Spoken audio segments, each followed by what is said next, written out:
Because will is a public document for you guys. If you want to know, how can I check this fella got will or not? We don't have a pusat wasiat today in Malaysia. But if a person passed away, you can basically check whether he has a will or not in the court. Of course, if whether he's enter probate lah. If he don't enter, then we don't know. But if he's enter probate, you can actually check the will copy. It's a public document. They cannot say, oh, it's a PNC, you cannot see. Yeah, it is not PNC. All right. I always tell my client, will is not a PNC thing. Okay, it's a public document. Yeah, great. So I'm going to share you guys a very short one. Actually, I Google this. Yeah, I want to be very honest. I Google this, but actually I have my own thing. Okay. So will, of course, is less time and cost now. And trust is more time, cost now. Okay. Higher cost lah. Okay. Of course, more time, cost later. Trust is less time, cost later. Things like that. And of course, just now we have a lot of real good colleagues saying that's required a probate if you have a will. Of course, trust, you do not need a probate because everything has been transferred during the lifetime. Okay. So yeah, wait. So there's no incapacity provisions in the will, but in the trust there is. Do you all know what is incapacity? Yeah. Yeah, Richie. Good. Yeah, Richard, yeah. Public document versus private document. Yeah, okay, great. All right. Any other people to answer my question on incapacitated? I always use this in my will.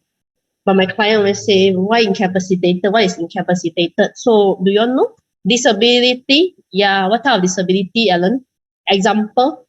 What do you think of disability? Yeah. Mentally, wow, very strong word means mental or physical, Alan. Incapacitated can mean a lot of things. It can be below 18 years old. Yeah, it can be a minor. Or incapacitated can be comatose. Incapacitated can be having a speech issue. Okay, so incapacitated doesn't mean that person cannot walk lah. Literally is that meaning lah. Okay, but I just want to share more, let you all have more creative mindset. When you meet clients, you can create this and sell to them, on trust. Yeah, and trust is for some period of time, 10 years, 20 years, 30 years, but will is one off. And will only happens when this person really died. I always tell my clients is, what if you don't die? The part where you don't die is the worst part ever, because you don't die, then you can't get up from the bed to go and, I know now it's e-wallet, but if you need cash, you can't do it for your medicines and all that. But with trust, you can.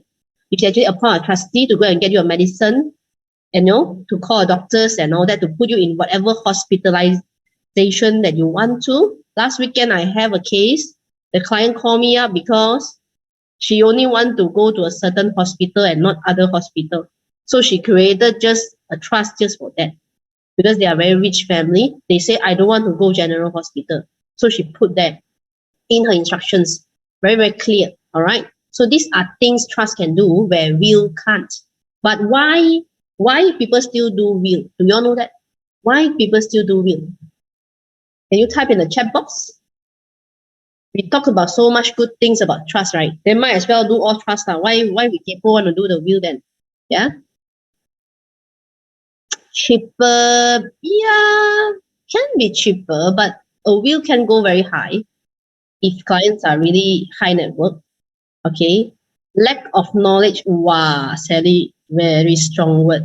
Process toward trust. Wow. Cannot allocate everything in trust. Why cannot locate 0, 1, 2, 1? Yeah. Very good. Well-known compared to trust. Why will become well-known when trust is not well-known? I also thinking about this question for many years. Ownership. 1, 2, 1 say, what type of ownership? You still control if you are the settlor. Yeah, you still have control. You can tell your company when you want to cancel, when you don't want. Will is instructions. Trust is execution. Yeah, 1 to 1 cash flow. Very simple. Okay. Very simple things. Just now that somebody mentioned that as well. It cannot cover all the asset because trust is about very specific things. All right, and very specific asset, very specific instructions. But for will, it can be general. A will can cover asset now and future because we have a clause called the residue clause. So let's say I forget to put my things in trust, I still have my will to back up. All right, if the will is properly drafted, yeah, I will have another session with you all talking about how and case studies where we talk about will. All right, so this one is basically just to let you guys know a bit the general rules whereby why wills are not still in the market and trusts are not so favorite. All right, because trust is expensive. Yes, somebody mentioned that, but real property wise, immovables is still viable to do under will. For cash trust, you do trust, okay lah, cash, all right. But most of the time, client don't want to pay the stamp duty ad valorem. Remember the very expensive stamp duty? Because when you do a property trust, you have to transfer that property into the trust company already. So that process costs you very expensive. So that is the reason why, yeah. But you can't also cover future asset unless your trust says so, but your trustee will not know what future asset you have, right? So that is both have different way, okay? Okay, are we still in the same topic or not? Guys, type a 2 here, please. Type a 2. Yeah. Okay. Very, very good. Okay. So can we really invest as a trustee? Why I keep focusing on this? Because I know your company, you do a lot of cash trust. A lot of cash trust. Of course, cash trust, you would, of course, invest the money or else what the money doing inside the company, right? So this is very important. Why I want to bring this up? Because you have to make it very clear to your client that the money will be invested. Yeah, there's a lot of times you all ask me, but really I should tell them or what? Or do I really need to show them the statement of account or what? For me, you have to do it. Whether eventually you will do it, I am not sure. But reason why I'm telling this, there's a lot of case going on in the court on this part, on really investment and eventually the return and all that, right? So this is very important for your team. Yeah. Okay. All right. Moving forward, can a trustee charge any profit? This is very important. It touches on our topic, which is fiduciary duty. Okay, fiduciary is a very jargon word. Okay, fiduciary basically means your duty as a trustee. What is your duty to your beneficiary? All right. So do you all really know about this? Can you really charge any profit for what you are doing? Yeah. Can you type a yes or a no in the chat box? Yeah. Do you all know about this? Okay. Because there's a lot of case going on this part. Yeah. Let's say yes, yes, yes, yes. Yeah. Surely you guys say yes lah. Why are you guys doing the job for clients, right? But unfortunately, the answer is actually no. Why you say so? Because a trust law already set up very clearly that trustee cannot charge any profit for the work that you have done. Okay, it's in the law, yeah. But how would you guys charge then, right? That's why you must put it in front that whatever that you are doing, this is the fees, all right? Whatever that I'm doing, these are the charges, all right? So these are service charge or whatever you want to call it. You must put it up front to your settler law and they sign, then it shouldn't be an issue. But let's say your settler law really so naive, thinking you are doing for free, please tell them, okay? Or else you'll be sued, yeah? Okay, great. So is trust only for death? All right. Just now we have already covered a little bit of here. What else a trust can cover? Come, let's type in the chat box. What do you think? What can you cover? Yeah. Can you type in the chat box what you cover for trust? Why is so special about trust? Yeah, just now we already mentioned. Yeah. That besides that, what else? Yeah, almost anything, comma. Yeah. Bankruptcy. Interesting, Benny. Bankruptcy. Yeah, Vulcan learning is incapacitated. Very good. Missing. Wow, Wendy, good. Very creative group, this one. Good. Very good. In fact, yes, anything. I would not use the word anything, okay, because anything is very wide.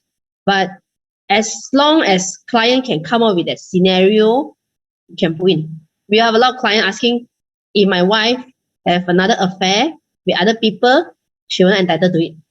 Or if I die already within 5 years, my wife get married, we're not entitled to it.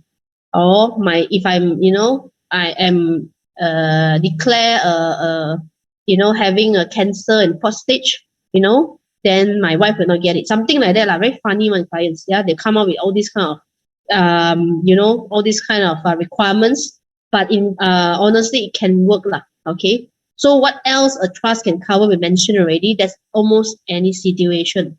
So what if trustee, this is a bit of brain twisting. What if this trustee, right?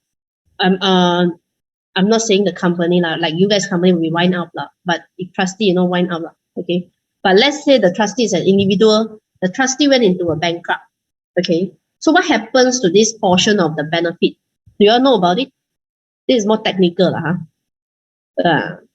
yeah, Ellen say very creative, good. Yeah, what happens? Do you all know? Trustee is also a human being, ma. Let's say it's a company, it can be wind up as well, to be honest, right? So what happens to this trust? You all know about this? What happened to the benefit of client? You should have a lot of clients asking you this. Hey, what if one day you already up, bankrupt and all that? What happened? My money inside. Company, whole staff, director all go to the jail. Yeah, so sad. Means no lah. Now I'm asking the question is, what happens to the fund? Okay, let's say the money or the property held by you guys, and you guys went to something, wind up. So will the benefit of the trust still there? Okay. And because I put another question, right, for own use. Okay, new company can cover. Yeah, will, very good. Okay, settlers benefits are still there. Great. Okay. Yeah, good. Sally and Will, they have the yeah, correct. Danny said appoint a new trustee by a high court. Yes and no. Okay, yes and no. All right. So there's a two scenario. Okay, because trustee can be an individual, trustee can be a company. All right. So in this case, like you guys is a company. Let's say something when happened to your company. This company, whatever trust interest that you're holding for all your clients, it will be transferred to another trust company, right? So you do not need to worry the fund went missing or suddenly the wind up then habis, your money also habis. It won't be, all right? So this is how you tackle your client, how you want to close your case. I'm just guiding you guys, right? Because in the Trust Act already say if somebody wind up, another trust company of the same nature will take over. Yeah. Whether this process is who is to do it, it will be the court lah, definitely. All right. Then another thing is now my question here is, what if the trustee himself use your fund for his own use, and that fund is used to pay up his debts? Do you think this money still can take back? This money belongs to trustee, or can this client still claim back? Let's say he come up with it. Okay, we have this I have to mute this or something. Okay, so what if trustee, he used up your money to pay up his debts, and then he went for bankrupt? So what happens to that fund? Can client claim back? Can we say yes? Professional indemnity can cover. What else? What else? Very good. Similar like bank takeover. Therefore, client's money are protected. Yeah, Maria, good. What else? Claim back from who? Scott, very good question. Some more? Can claim back or no? Can Scott is saying can claim back, is it? All right. One more friend here. Come. Do you think can claim back or not? Or habis lah, this time one ton already burn. Okay, so this is a real case, guys. So how do we do this? Okay, so the question will be, who is going to do the job to claim back? Definitely, if settlor is still around, then he will sue the bankruptcy